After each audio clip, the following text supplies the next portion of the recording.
समय के पास इतना समय नहीं है कि आपको दोबारा समय दे सके। नमस्कार दोस्तों, टॉपर्स ट्रैक में आप लोगों का स्वागत है। हम आप लोगों को हिमालय के बारे में पढ़ा रहे थे, हिमालय का विस्तार कैसे कैसे हुआ, पूरब से पश्चिम, उत्तर से दक्षिण।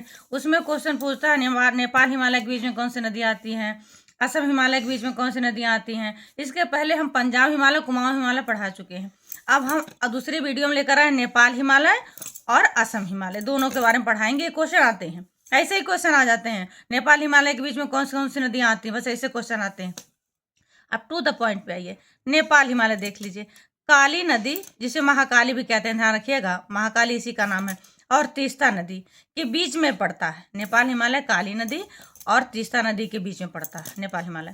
इसका उद्गम देख लीजिए, नदियों का उद्गम, जैसे मेची नदी, कोशी नदी, बागमती नदी, गंडक नदी, करनाली, जैसे ये सब नदियाँ नेपाल हिमालय का हिस्सा है। ये सब नदियाँ नेपाल हिमालय का हिस्सा हैं। अगर काली और तीस्ता नहीं देता है और दे देता है नेपाल हिमालय के हिस्सा कौन कौन सी नदियाँ, तो कोसी दे देगा, कहीं बागमती दे देगा, गंडक, करनाली, कुछ भी दे सकता है, लेकिन ये दोनों जरूर देता है क्योंकि इसके बीच में नेपाल हिमालय पड़ता है। तो आप लोग ध्यान रखिएगा, ये सब भी नेपाल हिमालय के हिस्सा है। महत्व देख लीजिए इनका। इन नदियों से नेपाल की अर्थव्यवस्था और कृषि को बहुत लाभ मिलता है, इसका महत्व है। अब असम हिमालय पाते हैं नंबर 2 पे। असम हिमालय, असम हिमालय में मुख्य रूप से तीस्ता नदी एवं ब्रह्मपुत्रा के नदी के बीच का भाग है। असम हिमालय तीस्ता और ब्रह्मपुत्रा के बीच का भाग असम हिमालय। ऐसे क्वेश्चन आता है, असम हिमालय दे देगा, नदियों का नाम दे देगा। इस क्षेत्र में बहने वाली प्रमुख नदियां हैं, देख लीजिए।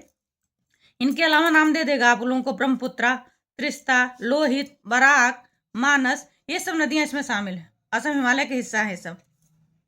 अब नोट एक देख लीजिए, छोटी सी है, ये क्वेश्चन में आता है। असम राज्य में मानस नदी जो है, मानस नदी है जो असम हिमालय का हिस्सा है। मानस नदी राष्ट्रीय उद्यानों के बीच से होकर बहती है। यह यूनेस्को के विश्व धरोहर स्थल में शामिल है। मानस नदी जो है, मानस राष्ट्रीय उद्यान के बीच से होकर बहती है, और यह जो मानस राष्ट्रीय उद्यान है यूनेस्को विश्व धरोहर स्थल में शामिल है। धन्यवाद। वीडियो अच्छी लगे सब्सक्राइब जरूर करिएगा।